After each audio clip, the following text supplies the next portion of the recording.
Boo. Boo.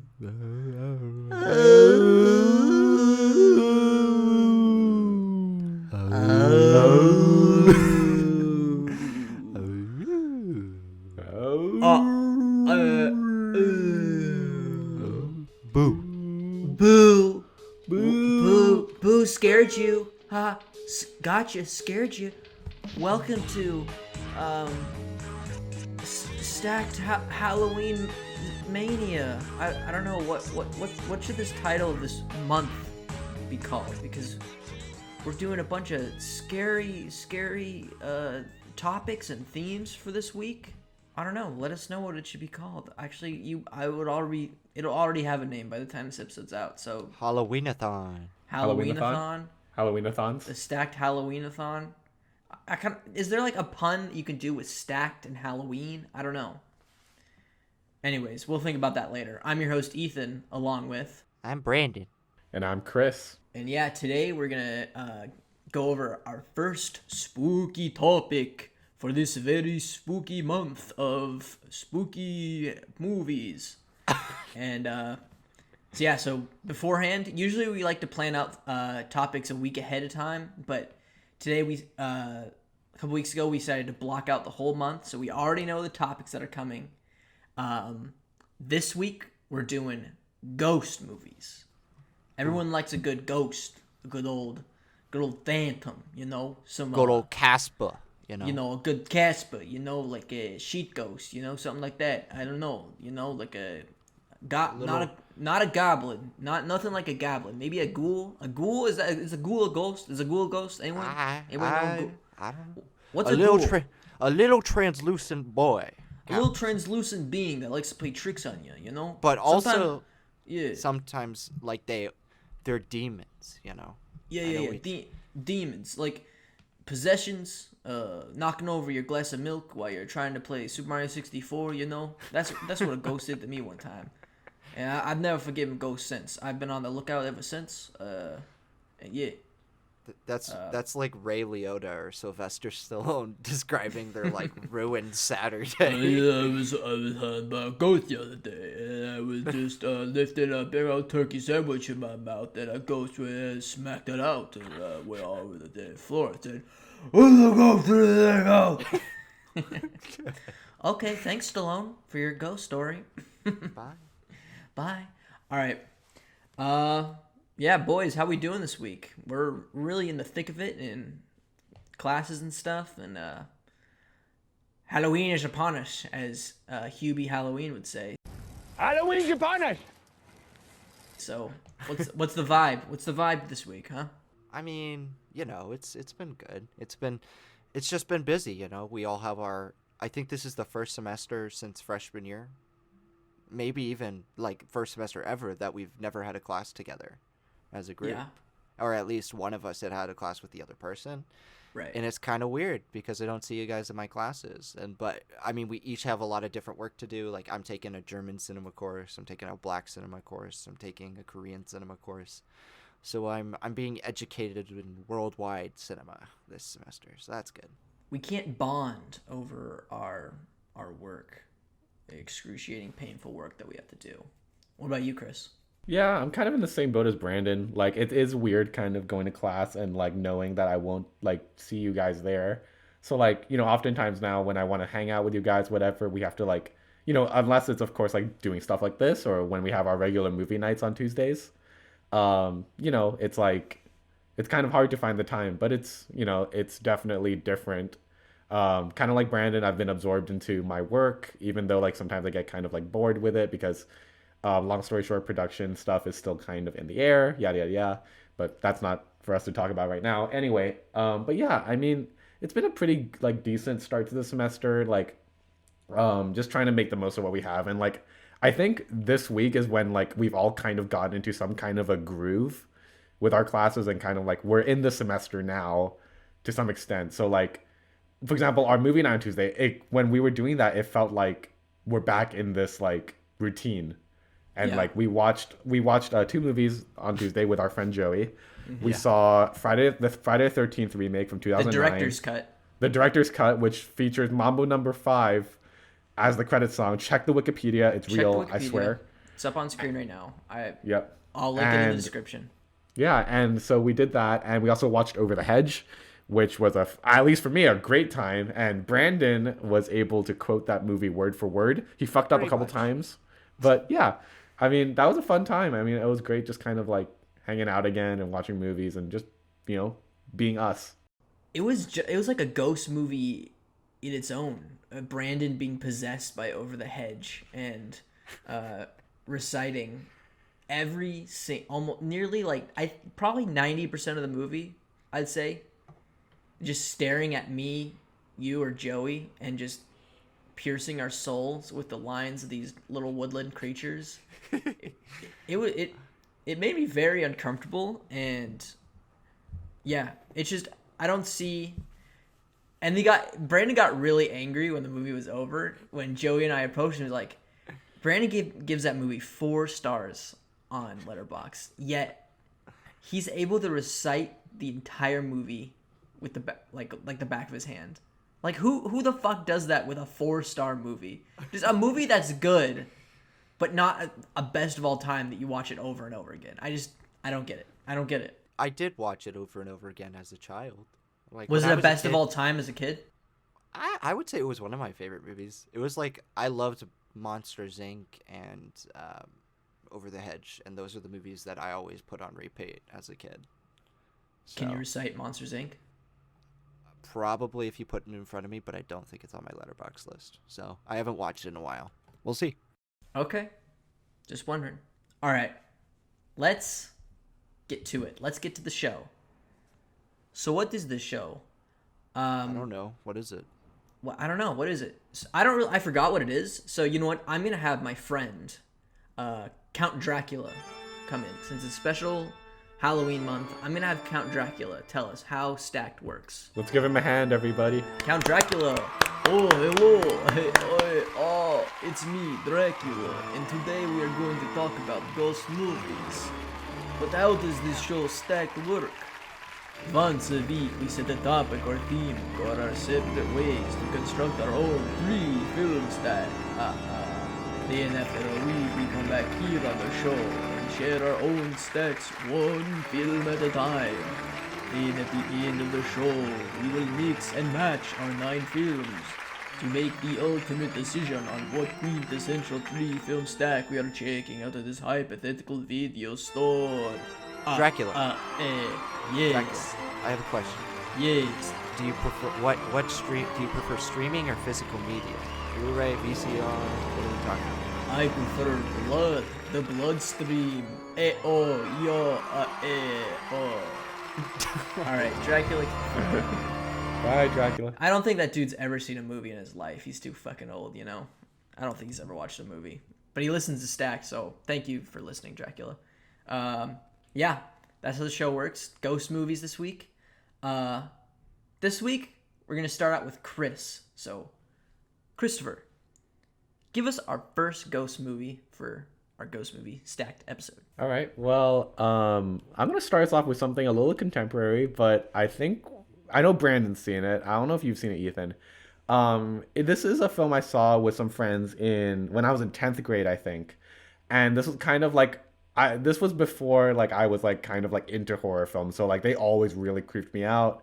I like, it was very much something that I wasn't comfortable with. But this was one of the ones that kind of like, when I saw it, it kind of like, it scared the shit out of me, but it also like got me accustomed to the horror genre a little bit more. And then I got more comfortable with it and being able to see more stuff down the line. So I wanted to start with this one. And I can't think of another time we'll ever talk about this and, about this movie. So I thought it'd be great.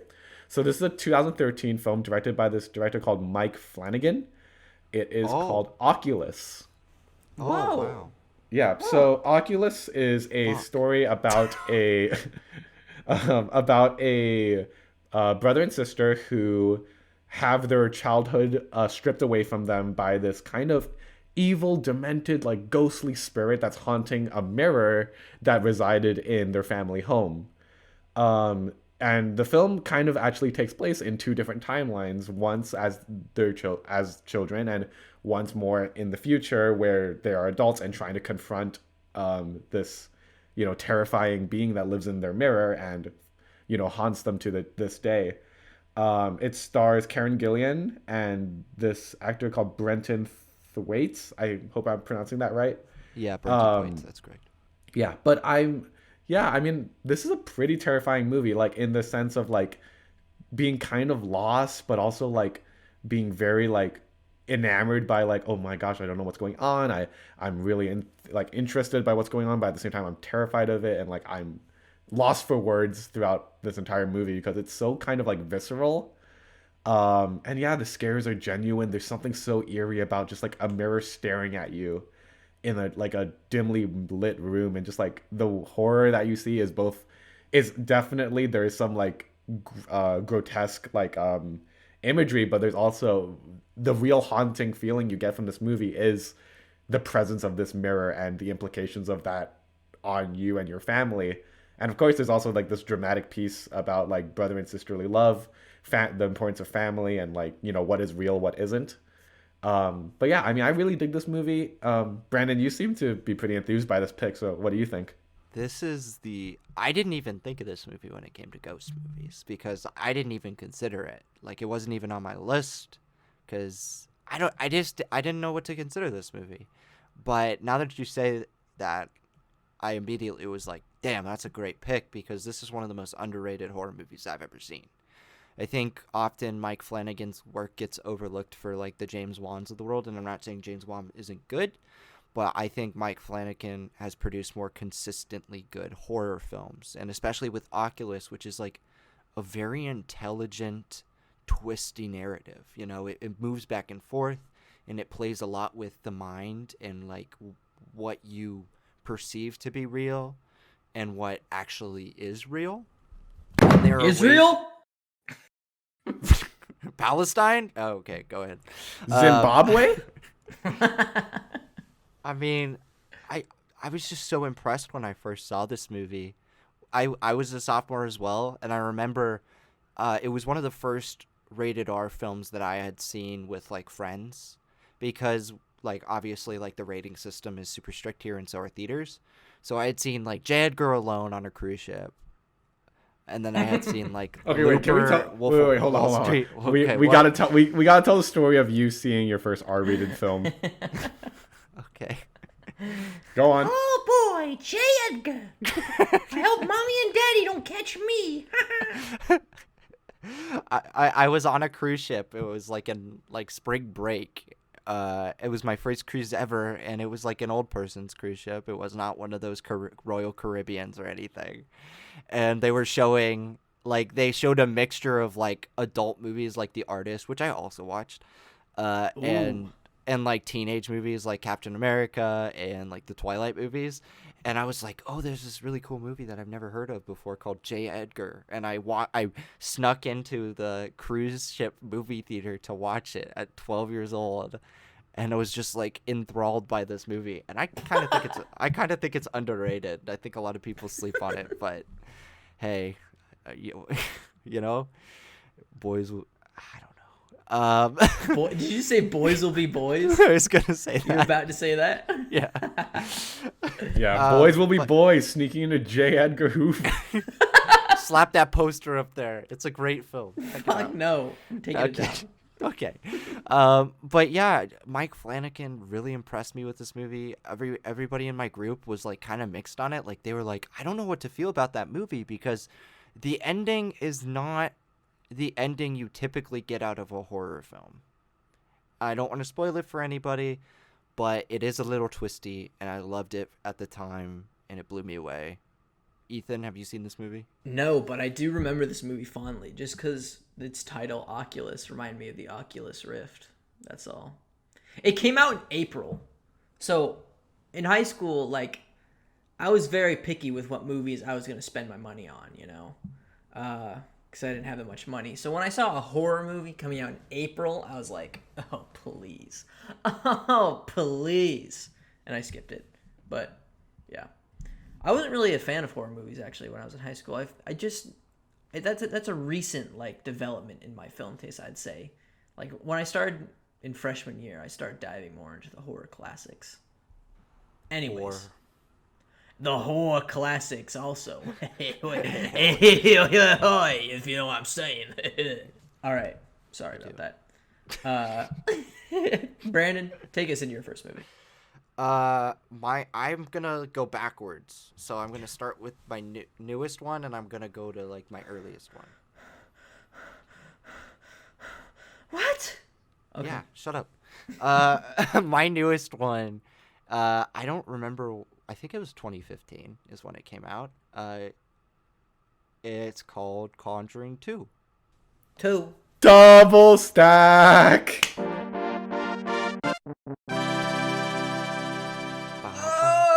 ba, ba, ba.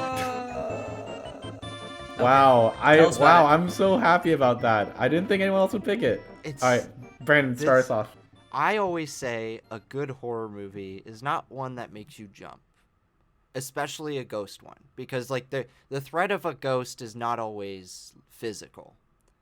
But in Conjuring 2, the threat feels very imminent and like in your face all the time. And not only that, it's relentless with the amount of like scary characters that it has in it and creatures and stuff like that. But the ghosts in this movie are terrifying. And like as any good ghost or any good horror movie should do, it makes you sweat. And it makes you grab your chair and look behind you. Because if you're in a theater and there's great surround sound in a horror movie, they can do a lot to really make it an immersive experience. I remember going to see this movie in a relatively empty theater, but it was a big theater. It was like one of the biggest ones at my theater complex that I went to. So it was like 400 seats, 5 people in the entire theater, and we were all spread out. So it was kind of like eerie and scary, and because of the room being so dark and terrifying, it makes it a better experience. And not only that, the movie's really great. I think it's one of the another really underrated movie, because a lot of people talk about how the first Conjuring is terrifying. I think the second one blows it out of the water. Like, from this just creepy ass imagery to real jump scares opposed to like a cat jumping. It's like genuinely like the greatest use of sound and imagery that I've ever seen in a horror movie, probably. Yeah, I couldn't agree more. Like, The Conjuring 2 has been, for many years now, my favorite horror film ever made. I mean, granted, yes, horror kind of, like, jumps around between genres a lot because you can mix a lot. But if we're talking, like, pure straight-up horror and proper, like, you know, like, kind of sticking to that genre very closely, I think Conjuring 2 does it better than many, if not all, films I've personally have seen. But yeah, Brandon, like, I couldn't agree more about, like, how, yes, the scares are so genuine and so powerful. It's always building. It's never like, you know, they're never like, oh, a stupid like cat runs by the window, so it freaks us out for a second. But like any time a jump scare does happen, it's furthering the narrative and the sequence at which it happens. Brandon knows, and Ethan knows as well, that there is a scene in this film that has haunted me since I saw it so many years ago now. The image of a nun looking at me down a narrow hallway and walking into a room that I have to go into and closing the door behind it is just like, I will never forget that image. And like, yeah, and like the story of Ed and Lorraine Warren, like how heartwarming is that? Like, you really feel for these characters. Yes, they are like kind of like real life Ghostbusters in that sense, but at the same time, they're also like real people, and like you care for them. You hope that they make it out alive and like, you know, can vanquish this being. But at the same time, it's like, you know, it's a really fun and terrifying horror film with a lot of heart. The ending of this film is actually really sweet. It's really good. It's it's in a way, it's like a really well done drama with significant horror film stuff weaved into its fabric. Yeah, this was one of 4 horror movies that like was a gateway for me, because I liked horror previously, but the horror movies that really brought me in were The Thing, Scream, I would say this Conjuring 2, and Cabin in the Woods. Maybe if you would include a 5th one, it would be like Nightmare, but Nightmare on Elm Street, I mean. But like those 5 were really just transformative. And Conjuring 2, like you said, Chris, like the story, I've never cared so much in a horror movie about the characters. Wow. Well, I've never seen a one Conjuring movie. None movie in this universe. I really want to. I think they're all being added to HBO Max in October, is what I read. So I'm going to get on that. I promise. I'm going to get on that. And I hope you too will help me get on that. Because I'd love to watch that with people. Yeah, I would love to watch definitely the James Wan ones. I'm down. The Annabelle films. Yeah, I'm not too interested in those ones. Just the Conjuring movies. Like, the spin-offs, I don't know. I heard it's a mixed bag. So. Yeah. Yeah. But those Conjuring movies, they're becoming like some modern horror classics, you know? It's becoming sort of a standard for modern horror. So I know I gotta check it out. What was that? Oh! I know exactly what that was. That was a poster falling down, and it picked it up on the mic.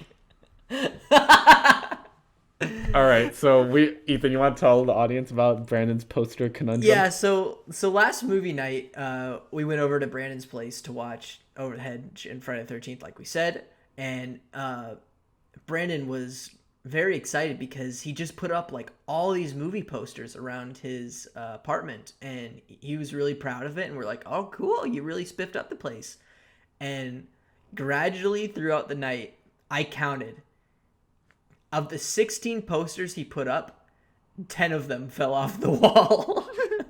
Just slowly but surely, we just hear the posters be released from the putty that was connected to the wall and just fall to the ground. It was kind of sad. I feel bad for you, but you're so adamant on recycling this 4-year-old putty instead of getting command strips. I don't know. It's lasted for a while, you know. Has it lasted? I don't think I'd say it lasted. I think it's slowly died. Yeah, it's dead. Buy some command strips, bro. Hey, Ethan. Yeah. For the Conjuring 2 segment, can I have you Photoshop Ed and Lorraine Warren's head onto Ghostbusters bodies? Why? That's not funny. I think it's funny. I bet that's already on the internet. Let me see. Just a little interim here. We're having a really funny intermission here. Like we literally just drifted into something else. Just because my damn fucking posters. All right, I don't see one. Ew, I do see some scary photos though. Okay, well if you don't think it's funny, you don't have to. I'll put it in. Whatever. Here you go, Brandon. Everyone laugh. Everybody laugh. Laugh. All right. My turn. Nah, skip him. Skip me. I'm stepping out of this episode. I don't like ghost movies. They all suck. No, I'm just kidding. Okay, so my first film is a film that I liked when I saw it for the first time.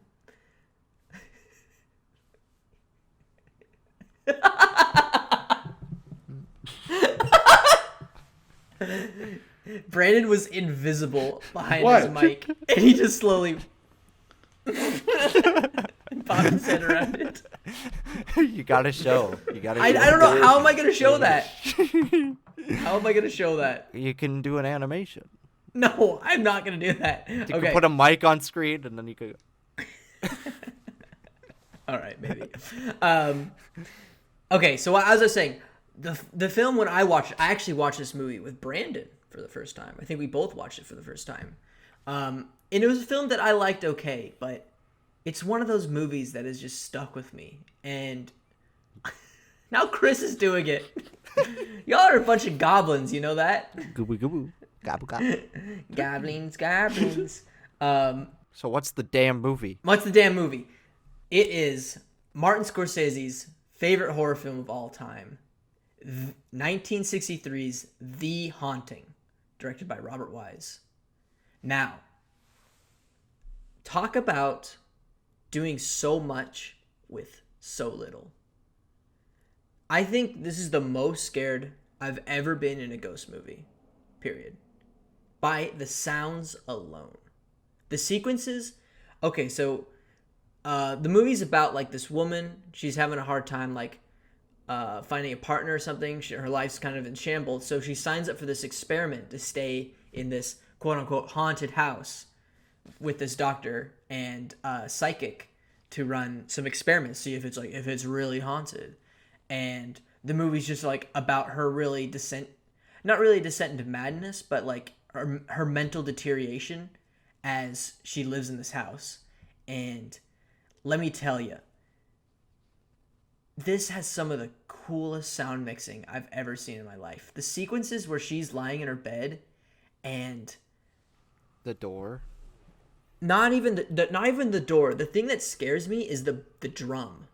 So whenever the house is being basically haunted, there's just a bass drum, like a marching band bass drum, just banging in the background.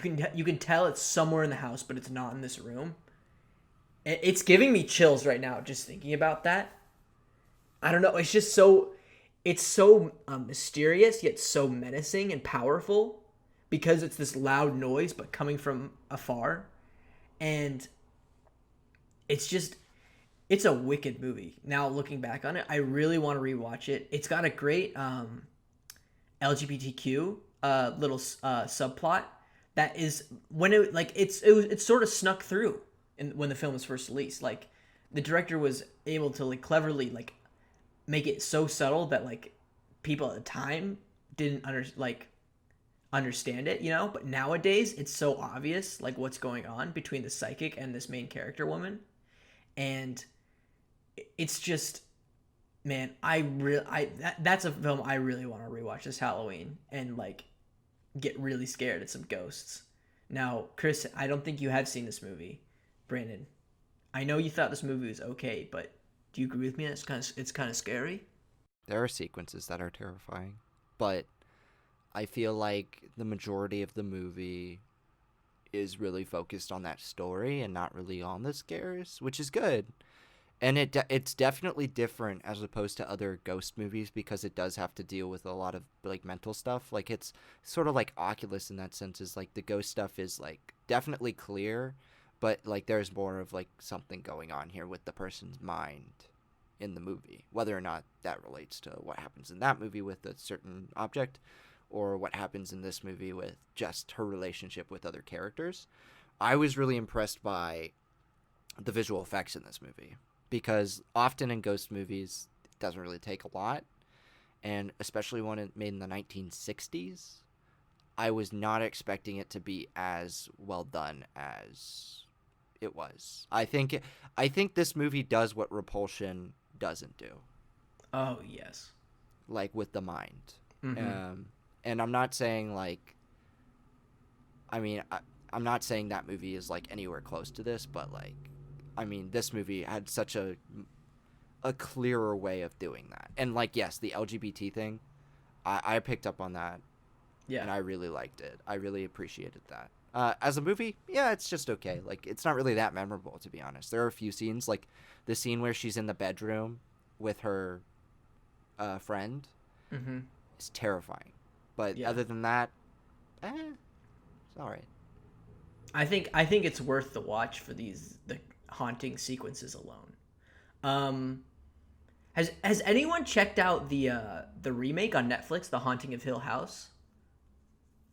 I know people who love that, and I think it's done by Mike Flanagan. Yeah, it is. So I've been meaning to. My girlfriend really likes American Horror Story and The Haunting of Hill House, so I've been meaning to check it out. Just not a big TV guy, as you guys know. So right. Well, it's a miniseries, so you can log it on Letterboxd, Brandon. Oh shit! Gotta watch. I Da really wanna Vinci? watch it. Chris, do you have any thoughts on the subject matter? Da Vinci. I mean, I don't know. There's not much for me to say, really. I mean, I have no idea what this movie's about. I haven't seen a single clip or anything from it. I mean, but based on what you said about the mixing, especially, and Approval, Scorsese's stamp of quality, I guess, is that's good enough for me. I feel like so. I'm down to watch it sometime if you guys think it's worth it. I'd watch it again. I'd watch it again. Yeah. Cool. Okay, so Wait, can I just mention something before we do move it. on? Go for it. What's so weird to me, it came out in 1963, right? Yeah. So this was his Robert Wise's audition or it was his in between 1961's West Side Story and 1965's The Sound of Music. So he had 2 Academy Award winning Best Picture musicals, and he did a horror movie in the middle that is considered by people of the day, especially, to be one of the scariest movies of all time, up until like The Exorcist and Alien. That is insane. I didn't even know he made those 2 movies. Yeah. I could have never, like, you could have never guessed watching this movie. Right, Damn, exactly. That's crazy. That's crazy. Range. Okay, that is range. So, Chris, your second movie was Conjuring 2. So, Brandon, we'll go on to you for your second ghost movie. All right. Well, my second ghost movie actually isn't a horror movie. I don't think either of you guys have seen it. It's 1987's Wings of Desire by Wim Wenders. I've seen it. Oh, you have? That's not a ghost movie. Yes, it is. The fuck are you talking about? They're angels. They're not ghosts. Dead people. I'm sorry. Dead people. They're not. Ethan, let me have this one. Is there an angel movie list we're gonna do? I'm not putting angels in the outfield on that fucking list. Come on. Would bro. you consider Angels in the Outfield a ghost movie? Yeah. This is a great movie, but I would not say a ghost and an angel. I gave you demons with Conjuring 2, okay? I'm not giving you angels. What is? They're dead, right? They're dead. Yeah. Are they walking on Earth? Yeah. So those are fucking ghosts. But ghosts don't have angel wings. These people got angel wings, and they're like, they can read people's minds and shit, and their prayers. Yeah, Ghosts exactly. can't do that. Yeah, Ghosts they can't do can. that. Yes, Ghosts they can't can. read. No. Oh boy. All right, let's talk about Wings of Desire. All right. Even if this doesn't make the final stack, I would be glad to hopefully use this another time. Yeah. Because this movie is fantastic. It's a great, really nuanced story about a guy who's an angel who doesn't want to be an angel anymore. He wants Not to a walk ghost. on Earth. Yeah. Okay. He doesn't want to be dead anymore. He wants to walk among the people and feel what life is. And you go from this very, like, celibate look at what life is to this very, like, beautiful representation of, like, wanting to live, and like how the simplest things are taken for granted by humanity, and this little naive old little man who is R.I.P. Bruno Gans, He's not that old. he's dead. Okay, but not he's dead today. But he wasn't that old when this movie was made. He was like 50 or 60. That's old. Sorry, old, Grandma. This Sorry, old, Grandma. Sorry, Mom. decrepit, Sorry, Dad. 50-year-old man. Come on, my parents are probably gonna listen to this, and they're that. Yeah. I think all of our Sorry, parents ancient. are Mom, like, Dad, I ancient. don't He's agree with Brandon. You guys look great. I think He's you guys an are angel. young. Yep, same, He's same. an angel. And like he wants to like live the simple pleasures of life, and when he does, it's a mixture of heartwarming and sad and melancholic and existential. It's just a lovely movie. Like it's a movie about appreciating life, and those are like my cup of tea. Yeah. It's honestly my favorite sequence of this movie is whenever they're at the library. I think no single human being has been able to remind people how fucking sublime the concept of a library is. You know? That is the place where we go to learn, think, use our brains, and because these angels can hear people's thoughts, it's just this intense sequence. Like, I feel like it's scored to something really beautiful of just people, of these like overlapping these people's thoughts of them in the library, learning this new stuff, reading books, thinking about stuff. And it's just like Wenders really like makes it feel like a temple of thought, you know? And it's so beautiful. Who's the actor in this movie that like they made canon an angel? Who is that guy? He's a famous actor. Peter Falk, I think he plays Columbo. Columbo, yeah. And it was nice seeing the sequences between him and Angel. Like, angels can sense when other. Okay, so the movie's about a dude becoming an angel. So he follows Peter Falk for a few scenes where Peter Falk has been a human for so long, but used to be an angel, that he can like feel the presence of angels. So they're like talking to each other, even though like one can't see the other, but they know they're there. And it's just like, it's a great, it's really well paced. It's a very slow and delicate movie. And it's just, I like this movie. It's not a ghost movie. It's not a ghost movie, but I don't know if you can call an angel a ghost. Maybe those biblical angels. You know, have you seen those memes going around where it's like angels in real life? Not Da Vinci. Yeah, those two are definitely not angels. They are hell spawns in this idiot world that we deserve. They don't. They're not. They're fake. They don't belong here. Were you about to say that? No, I said they're faking it. They're faking it. They're faking it. Whatever. Frogs? Frogs? When did the Cold War end? Summertime. Summertime. Angels are dead. They're ghosts. They can't see them. They're haunting them, but in a good way. This is a ghost movie. I will have no slander of Wings of Desire on this chat. Yeah. If I write it, it's libel. Are you okay with that? Underrated joke. Okay. All right. Let's go into my second film.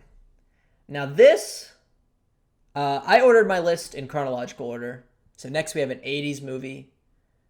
A ghost movie classic. Come on. You can't think of ghost movies without thinking of, quote unquote, Tobe Hooper's Poltergeist. Double stack. There, 2 for 2 double stacks. That's Holy the first shit. time that's ever happened. Yeah, we have a double-double. A double. We got that in and out order. I've never. I didn't think you guys would choose these movies. If I'm being Really? completely honest. Like maybe Conjuring Really? 2, I thought Chris might choose, but I did not think anybody was going to choose Poltergeist. Really? I love this movie. I absolutely love this movie. Well, go into it, bitch. It was one of the first ghost movies I ever saw. Probably one of the first horror movies I ever saw too. I remember my mom showing it to me because I think it was like in a play at a birthday party or something, or a Halloween party, and she wanted to show it to me just so I like wouldn't get scared during the Halloween party, you know? So we watched it together, and she was right. It was horrifying. Like everyone points to the scenes with the clown. I don't think the clown's scary. I don't think clowns are that scary, except for killer clowns from outer space because they're aliens. But it's just it's a classic haunted house movie where these suburban homes have been built over an Indian burial ground. So this family moves in, and they're haunted, and Tobe Hooper, or maybe Steven Spielberg, who knows? No one will ever know who actually really directed this movie, but it feels like a Spielberg movie, so I'm pretty sure he might have made it. But it's got these great haunting sequences with... Excellent. What is the first sequence in this film where they know like they're getting haunted by ghosts? Is it the tree? Yeah, I think it's the tree. I think it's the tree. Well, I mean, there's scenes before that are like hinting, but like that's the first. Well, I think she disappears at first, the little girl, right? Right. Yeah, the hand coming out of the TV. I think that's the first. Yeah, but like the tree is like the first like. The big, and it like that is absolutely horrifying. Like I can't look at like spooky looking trees another way. You know, I'm just like, is it gonna come out and grab me? You know, I don't know. But yeah, this movie has so many fucking horrifying iconic sequences. The dude being haunted by ghosts, tearing off his face. That this movie was me, PG. This is a PG movie, and there's a man tearing off, just peeling off his face like he's peeling off an orange or something like that, you know, just chunk by chunk. It's awful. But the thing that scares me the most is the big ghost. Like when she's trying to get into the room. In the nether realm? In the one at the end of the hallway. Yeah. I know. No, there's the one in the nether realm, like the huge one. But then there's the one that's like guarding the room at the end of the hallway. You know? Yeah. That, oh man, that gave me nightmares. Like, listen, it's not just gray aliens I'm afraid of, guys. Like, the ghosts in this movie are horrifying. The sequence when the girl is in the pool and the dead bodies start flowing out and everything, it's a great film. And it's so well paced, you know? It does a classic, you think things are over, but they're not, you know, in the third act. The sequels are dog shit. I think I've only seen the third one. I skipped the second one. The third one's the one in the hotel, I think. And I did not. Seen the sequels. So. The third one's poopy. But the original, oh man, it's great. Brandon, lay into it, boy. I think, like, there cannot be a more magical horror movie. Yes. I think it's directed by Spielberg. It has to be because, like, Tobe Hooper is, like, Texas Chainsaw is so raw. Like, that movie, like, I don't think it has, like, a distinct tone to it or it has a distinct tone to it.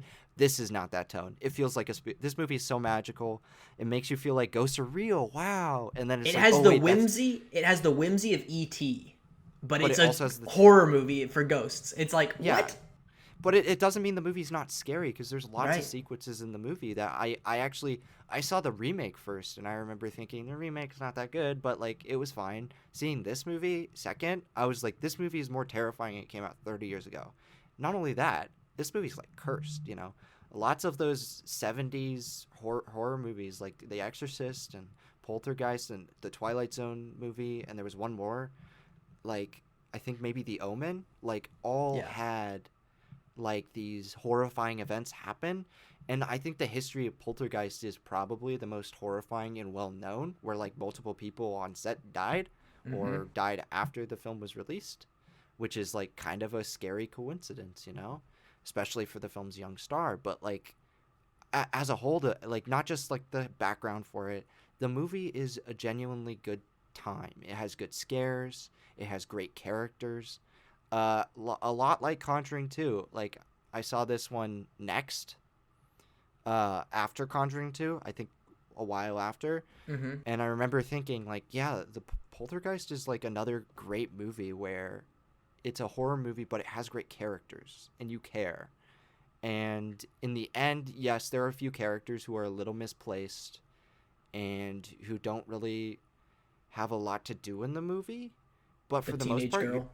yes, thank you for pointing. But that I out. love the scene where she comes out. And she comes home. Yeah. What is happening? Yeah. Iconic, but like, it's about family, and it's excellent. Chris, have you seen this? No, I haven't seen this movie. Like, I've only ever heard so many different things about this movie. I mean, like, you guys covered it pretty well, but I'll just recap what I can. Like oh shit. Chris, you're watching. No, I was just on, like, my phone was just like sitting on Instagram and I swiped back. Anyway, so yeah, the whole like thing maybe it was a ghost. But the whole thing about like how the controversy about whether or not Hooper or Spielberg directed this, that's definitely been something I've thought about too. I mean, I've seen like the iconic imagery of, I don't know which character, but a girl like reaching towards like the static filled TV. That has always been a very disturbing image in my head. But yeah, I mean, like, I've heard like, when I heard like Tom Hooper directed this, I honestly for the longest time genuinely just accepted the idea that Spielberg did this, because from all the things I've heard, it sounds like a Spielberg movie. But then you hear Tom Hooper did this, and knowing that he did Texas Chainsaw, I mean Toby Hooper. You're kind of like, wait, what? You said Toby. Whatever. Keep going. Oh, sorry, Toby. Sorry. Did I say Tom Hooper did the King's Speech. Yeah, Tom Hooper did King's Speech and Danish Girl. Hey, it's the same. And did he do Cats? Yeah. Yes, he did do Cats. I mean, that's just as scary as Poltergeist and Texas Chainsaw, so I wouldn't be surprised. Yeah. But like, yeah, I mean, it's still like tonally different for him. Like, I mean, I've only ever seen like Texas Chainsaw out of his works, I think. But yeah, I mean, I don't know. This is a movie that's been sitting on my watch list for a very long time, and hey, maybe I'll get to check it out this Halloween season. Ooh, I really want to rewatch this movie, so I think this is a prime movie night. It's just that the visual effects in this movie too. I know it's 81, but like they're amazing. They have lived up for like 40 years almost. I think it's 39 years old, right? Right? It's 1982. I thought it was 81. No, 82. The greatest year in cinema history, 1982. So that's 28, right? No. 38? 38. Yeah. It's old, but it lives up. That's another reason why I think it's Yeah. Spielberg, because I think Texas Chainsaw personally doesn't hold up as well. I think Texas Chainsaw seems aged, but like I think that helps it because it's such a grimy ass fucking, you know, like that gross broken down house. I think it's like it's the grain and like I don't know, its pulpiness sort of adds to it, but this is just like it's timeless. It's timeless, you know? Okay. Woo! Hot damn, free Nintendo. Okay. So let's see. Brandon and I have talked about our 3 films. No. Brandon's talked about all 3 of his. So Chris, let's hop into this. Wait, no, it's me. Is it me? No, it's not me. But is it me? Sorry, there's a ghost trying to worm his way into my brain from the ear right now. It's driving me a little nuts. Let's go into the 3rd round. It's just 3rd round time. So Chris, take us into your last ghost film. Okay, so I'm really happy that Poltergeist actually went right before me, because this is also a movie, an iconic horror film from the 1980s. You know, it is kind of like the staple. I think like so many film people have seen this movie, have been fascinated by it. People have been studying this film since it's come out and been like trying to decipher its cryptic messaging, and it has become a staple in our film culture. It is a 1980 film directed by Stanley Kubrick. Fuck. It is The Shining. Oh man. Yeah. Wow, The Shining. Okay, so Just kidding. Yes, it goes does. everywhere. Yes. I'm joking. Yes. So this is a movie about an innkeeper named, I think, Jack Torrance. Yeah, Is that Jack his name? Torrance. Jack Torrance. No, Jack Nicholson. And his Jack Nicholson. And his son and wife, who are, it's the Christmas season, and they head up to this big hotel, like kind of like far into the snowy mountains, and they're the innkeepers during the season.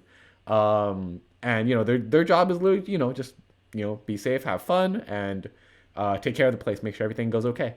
When you get there, you know, it doesn't seem that scary when you get there. Like, it's just like, oh, like their family drama looks like, I don't know, maybe talking about like, you know, marriage relations and stuff like that. But then things really bizarre just start to happen. Things get really creepy. The imagery is just terrifying, and like there's such a great story here about like family, corruption, trust, and like stuff like that. And it's just so hauntingly cryptic. Like to this day, like people still theorize about what this movie's really about, the imagery that comes with it. Why is this happening? Why these visions specifically?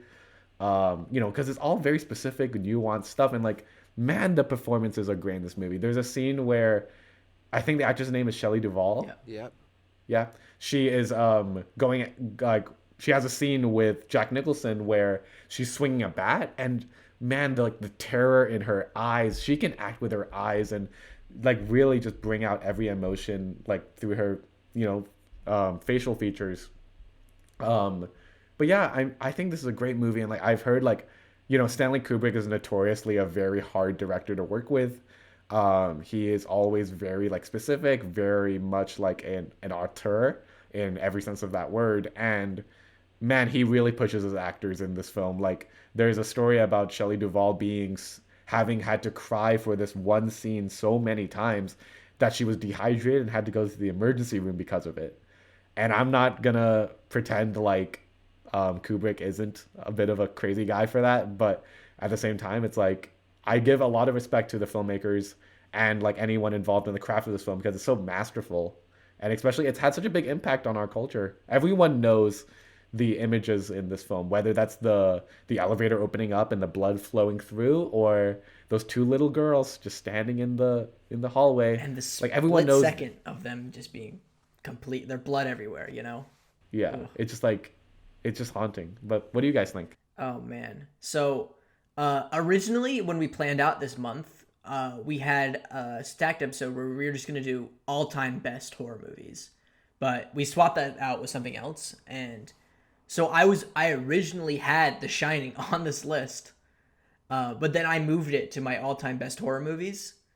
And then since we swapped it out, I just took it out and forgot about it. But yes, I am so glad this movie is on your stack, Chris. And it's a different kind of haunting than any other ghost movie we've talked about so far.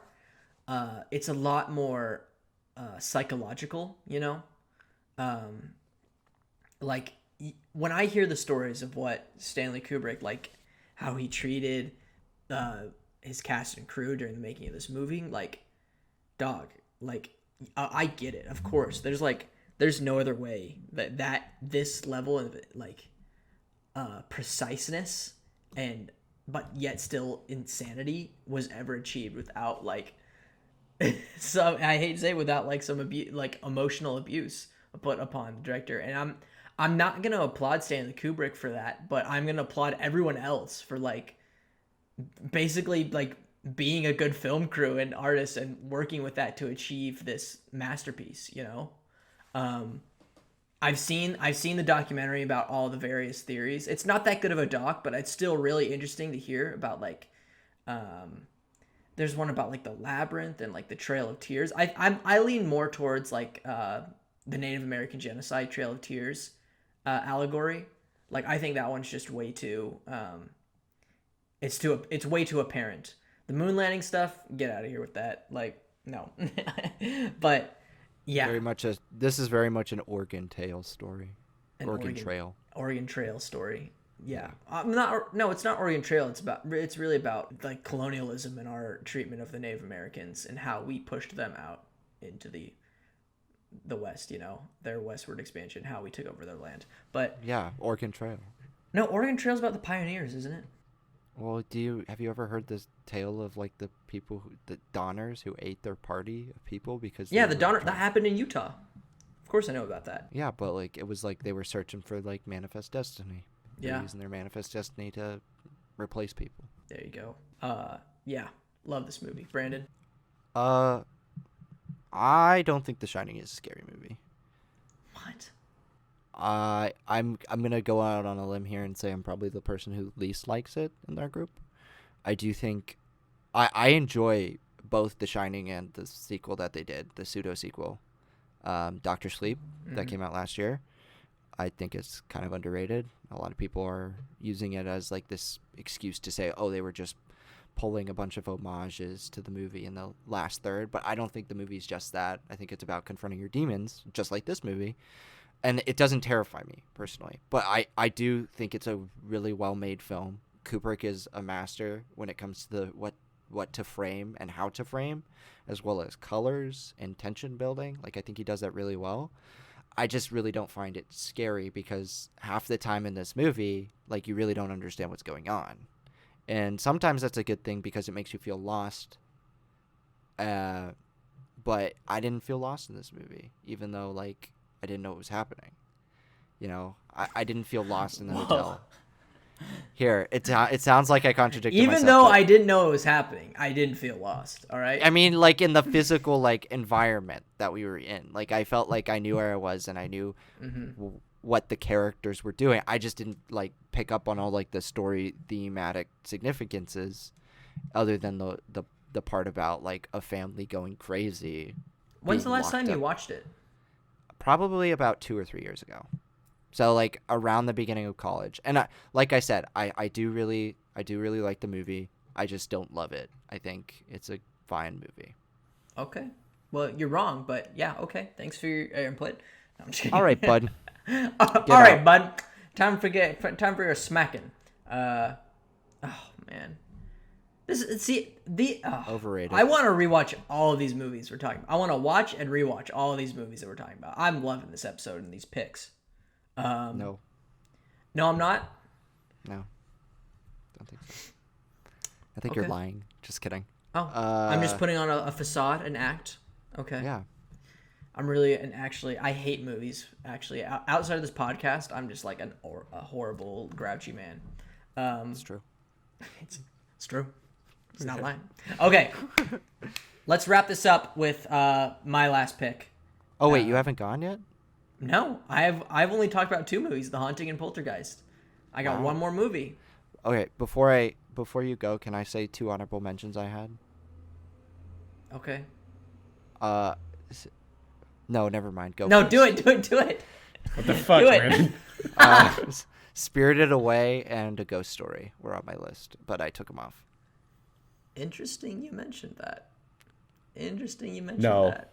You did not pick Spirited. No, I didn't pick Spirited, but I picked Ghost Story. I picked Ghost You Story. picked Ghost Story. Yeah, I picked. I Ghost thought Story. about putting that on my list as well. Oh shit! That's like Well, a okay. triple double stack, right? That would have been a triple double. Triple-double. We all would have been paired with each Oh other. my god! Oh my god! That was the scariest thing to happen this episode. I had to adjust my pants. Oh my god! Brandon, what the fuck? I had to adjust my. That was truly a haunting. No one will know what we're talking Ethan, about. tell them what just happened. No, I'm not gonna tell. It's gonna be left a mystery what just happened. But that was truly the scariest moment of my entire life. Dracula's back. Dracula. Oh, I cannot Oh believe that man. just Okay, happened. let me talk about my movie. Okay. All right. Ghost Story. So, when I saw this movie, I was very looking forward to it. I don't know. I just thought like, I didn't watch a trailer or anything. I just saw that still of Casey Affleck as the ghost standing like in a yard in the sheet ghost costume, and I'm like, this looks real, because this came out when I was in high school, so I was like, this looks really artistic, but it's also just got like a simple sheet ghost. I kind of like that. Like that's kind of cool. So I really want to check it out. And boy, like what a trip into existentialism, and to like what it means to like be alone and stuff like that, and to love someone. I've never seen these sort of themes explored in a ghost story, other than A Ghost Story. Like, I fuck with this movie's concept of time. You know, how I've never thought ghosts. They live forever. They live forever. What happens after forever? You know, I love the fact that just time it's a fucking, it loops itself. You know. Sorry, spoilers. I don't know. I think that might have been a spoiler. But like, you see Casey Affleck's ghost like live through, just he has to live through his whole life again after time ends. It restarts. He goes through all of history, and the way you can like ascend and not be a ghost anymore is you have to like, what is it? Is it like you have to like is it you have to like learn your forgiveness or truly like figure out how you died or something like that? I don't know. It like he has to figure out something, and he has to like go back. He has to like go all the way through time again to figure out why, and it's a brilliant exploration into grieving and guilt through losing someone. I remember. Yeah, it's a very emotional film, except for the pie scene. I laughed at that one, but but no, I'm just kidding. I laughed at it the first time when I saw it, but now thinking back to it, it's a brilliant scene. Okay, and I won't laugh at it again. I was a high schooler. I was like, yo, why is she eating that pie for so long? What the fuck is going on? Am I right? And then all the really genius, brilliant stuff happened. And I was like, oh shit, wait a minute. This is pretty. This director's onto something. This David Lowery guy. Anyways, Great director, underrated. that's what Ghost Story. What do you guys think? I really like this movie, actually. This is one of my favorite A24 pieces, I think. I think, like, you know, when I told you, like, I had thought about putting this on my stack as well, what kind of drew me to the idea, even though I didn't end up going through with it, is this idea of, like, the ghost as a character. And Also just like this idea of having a ghost not as a something that's haunting you, but well, okay, and it is haunting you, but not in like a woo way, but more in like the emptiness of a presence, I suppose. Like, someone who was part of your life and then, had passed away, that sense of like kind of void within you. Like if anyone has like lost a loved one or had to like, let go of something from the past that was very meaningful to them, that would be a very, very like, painful movie to watch in the sense of like, because it's so reminiscent of that feeling. Like you're always kind of, thrown for this desire and like urge to find that person again. And I feel like this movie does a great job at showing the emptiness of grief and feeling that desire to, be with that person again, and how painful that process of recovery is. Yeah, totally. Brandon? I think this was like one of the first art house movies I ever saw, I would say. I didn't know what to expect going in. Very simplistic. By the way, do you guys think Casey Affleck was in the sheet the whole time? Or do you think they just had like a body double? I've always thought that. Because I'm like, really? It's true. Because he barely shows his face in the movie. Yeah, and he's like not like the A-list, but like a big actor. He could sell the movie. And I guess they sold him in the trailer, I guess, a little bit. But I really love this movie. It barely missed out on my list because I wanted to be different. I wanted to choose something not with Ghost in the title. I wanted to choose Wings of Desire. You want to choose not a ghost movie? Okay. Shut the hell up. Shut up. It's Go not away. a ghost movie. Grow up. Okay. I'm grown. Okay, no. I'm grown and dead, and I'm a ghost. But I agree with you, Ethan. The way this movie plays with time and existentialism through you seeing this ghost suffer, you can tell the emotions the ghost has despite the fact that they're wearing a sheet.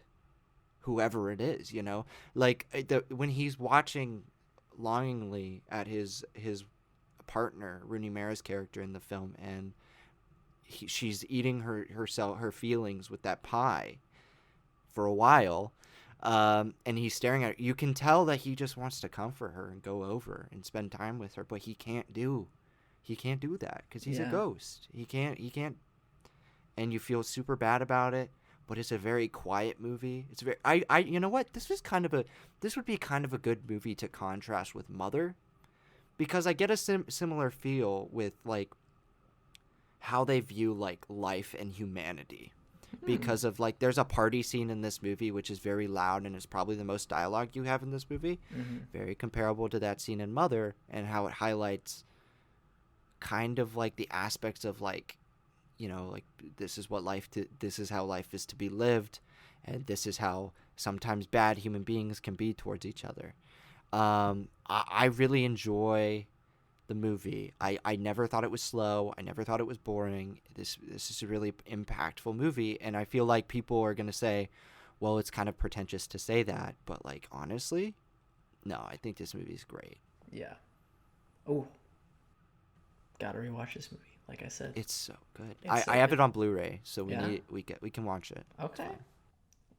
Damn. Another fun stacked episode where This is gonna be tough, dude. this can be this time we only have one film that we have to debate on what's going to be in the stack because we already know the two.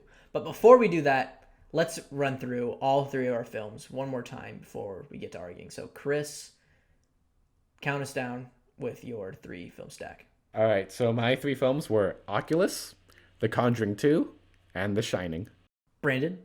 I had Conjuring 2, The Wings of Desire, and Poltergeist.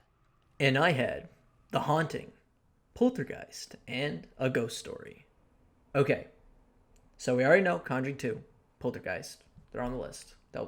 A double stack. Now, here's where I'm leaning. Shining or Ghost Story. I think that's what it really goes down to.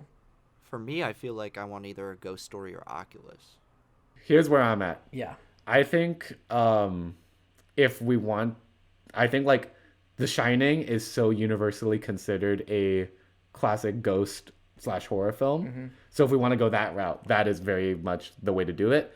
Oculus is very contemporary as a horror film and a ghost film, and Ghost Story is very alternative contemporary because it kind of twists the genre. So I think it kind of depends on what do we want to pair with the two films that we already have. All right, so we already have a traditional ghost movie in Poltergeist, and we already kind of have like this Contemporary modern, like, horror movie. Yeah. So like I don't think The Shining or Oculus would work. So I say we go Ghost Story because it's a little alternative. Like Yes, I'd I say agree. Wings of Desire, but I know Ethan's gonna say it's not a ghost movie, and I know you and I both don't like The Haunting that much to get it on the Stacked.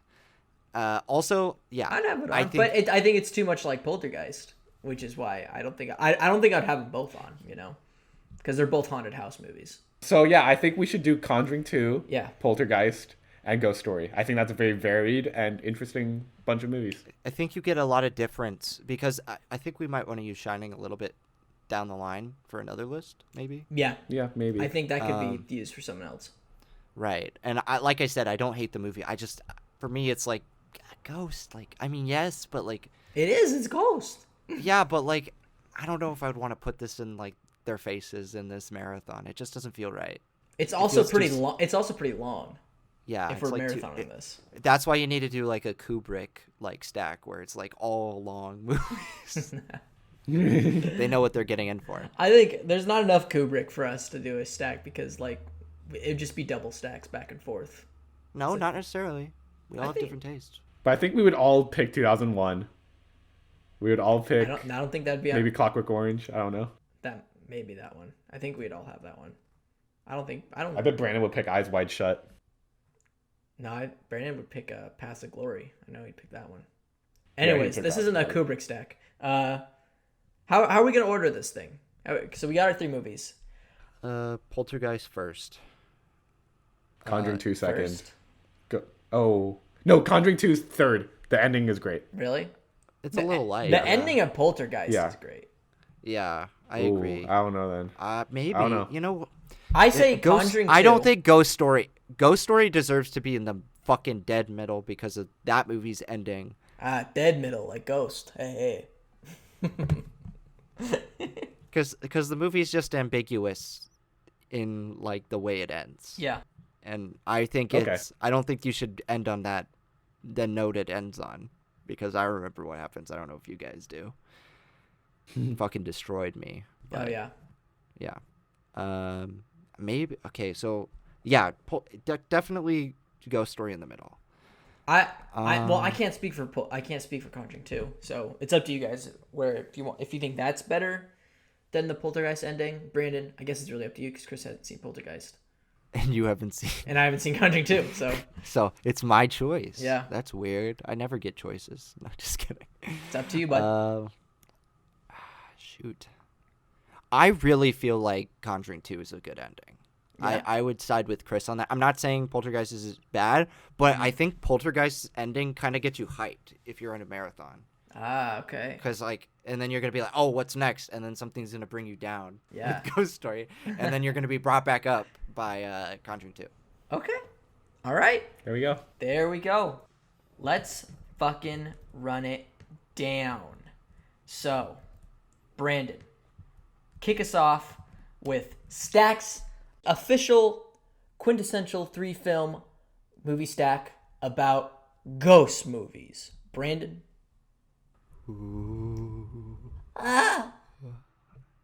Our first film is a movie. Chris. Called- Just kidding. Poltergeist.